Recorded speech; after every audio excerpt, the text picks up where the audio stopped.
Hello friends, please like and subscribe my channel easy learning. आज का जो हम टॉपिक करने जा रहे हैं वो है नॉर्मलाइजेशन की नेक्स्ट टाइप। वो है बाय कॉर्ड नॉर्मल फॉर्म, जिसको हम BCNF भी कह लेते हैं शॉर्ट फॉर्म में। BCNF Boyce Codd normal form. और बाय कॉर्ड नॉर्मल फॉर्म में होने के लिए सबसे पहले रिलेशन को थर्ड फॉर्म में होना चाहिए।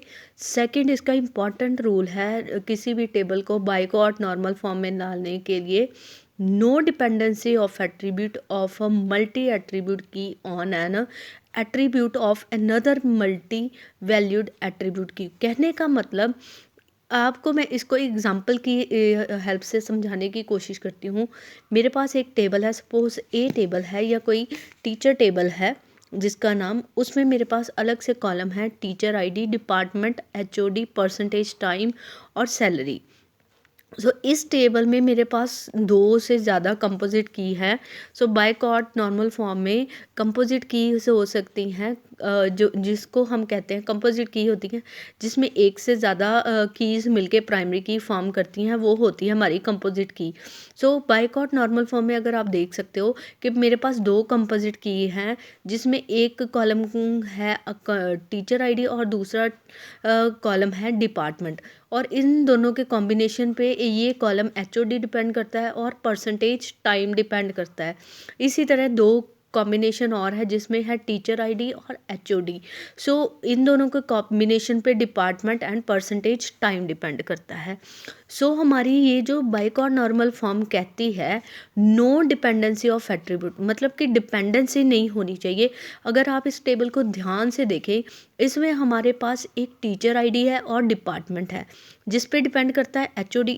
ये दोनों का कॉम्बिनेशन मिलके हमारा क्या बना रहा था, एक प्राइमरी की। और इसमें भी अगर आप देखें, इसमें से HOD और टीचर आईडी जो है मिलके क्या कर रहे हैं, एक प्राइमरी की बना रहे हैं, जिसको हम कंपोजिट की भी कहते हैं, जिस पे डिपार्टमेंट जो है डिपेंड करता है। कहने का मतलब, डिपार्टमेंट के ऊपर HOD डिपेंड करता है और HOD पे डिपार्टमेंट डिपेंड करता है। दोनों प्राइमरी की एट्रीब्यूट होते हुए दोनों पे एक दूसरे पे डिपेंडेंसी शो हो रही है, डिपार्टमेंट और HOD पे। जो क्या करते हैं, जो एक दूसरे पे डिपेंडेंट हैं उनको अलग करके हम इनका अलग से एक टेबल बना सकते हैं। या हम ऐसे कह सकते हैं, जब दो मेरे एट्रीब्यूट्स या कॉलम नेम, अगर इसमें अगर देखें हम, डिपार्टमेंट अगर मेरा प्राइमरी की बन गया है तो वो दूसरे पे अपनी डिपेंडेंसी शो नहीं कर सकता। जैसे कि HOD यहाँ पे प्राइमरी की बन गया है, वो डिपार्टमेंट उस पर अपनी डिपेंडेंसी शो कर रहा है। सो इस तरह से अगर ये दोनों एक दूसरे पे डिपेंडेंट है, इनका अलग से टेबल बना लें।